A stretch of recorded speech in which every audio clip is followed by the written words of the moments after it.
ખેડૂત મિત્રો, આજે આપણે જુનાગઢ જિલ્લાના માણાવદર તાલુકાના માણાવદર ગામ એટલે કે આ સીમ વિસ્તાર જિલ્લાના ગામનો આવે છે. આપણે ખેડૂતની વાડી આવ્યા છીએ.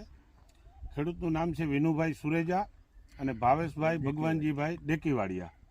તો વિનુભાઈ, આ મગફળીમાં તમે ગ્રીન ઇન્ડિયા ખાતર આપ્યું, તો ગ્રીન ઇન્ડિયા ખાતર આપ્યા પછી તમને આમાં શું શું બેનિફિટ દેખાણા? જો આપણે ગ્રીન ઇન્ડિયા ખાતર છે ને, આમાં 15 દિવસ પહેલા હાયર માથે છે ને ધૂળમાં ભેળવીને છાંટેલું છે. હા.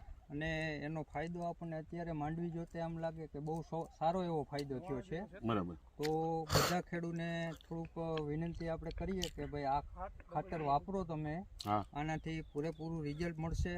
અને બીજા નંબરમાં તમારે રાસાયણિક દવા ન છાંટવી પડે. અને જમીનની અંદર એકાદ મહિના દિવસની અંદર તમારે મગફળીનો છોડવો ઉપર તો અળસિયા ઉત્પન્ન થાય. આવા મોટા ઘણા ફાયદા છે. આમ બજેટના ખર્ચામાં જુઓ તો રાસાયણિક કરતાં બહુ ખર્ચો ઓછો આવે છે. એની હિસાબે ફાયદો ખરા એમ. પછી તમે આજે ખાતર આપ્યું છે અને બીજું તમે એમ કહો છો કે 4 આયરુમાં નથી આપ્યું, તો એમાં કેટલો ડિફરન્સ છે? 4 આયરુમાં આનાથી માંડવીમાં ઘણો ફરક બતાવે. જાજો ફરક બતાવે, કારણ કે એક રીતે તમે આમ આયરુમાં જુઓ તો આપને અલગ જ અંદાજ આવે કે આમાં 4 આયરુમાં નથી નાખેલું. દેખાય આવે, અલગ તરી આવે. અલગ જ તરી આવે. તો આપણે ગ્રીન ઇન્ડિયા દરેક ખેડૂતને ભલામણ કરવી જોઈએ ને કે ગ્રીન ઇન્ડિયા ખાતર વાપરો તો તમને આટલા બેનિફિટ મળે.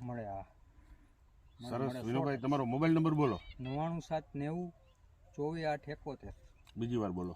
99790 24 8 71, કૃષ્ણા ઇલેક્ટ્રિક માણાવદર. ઓકે.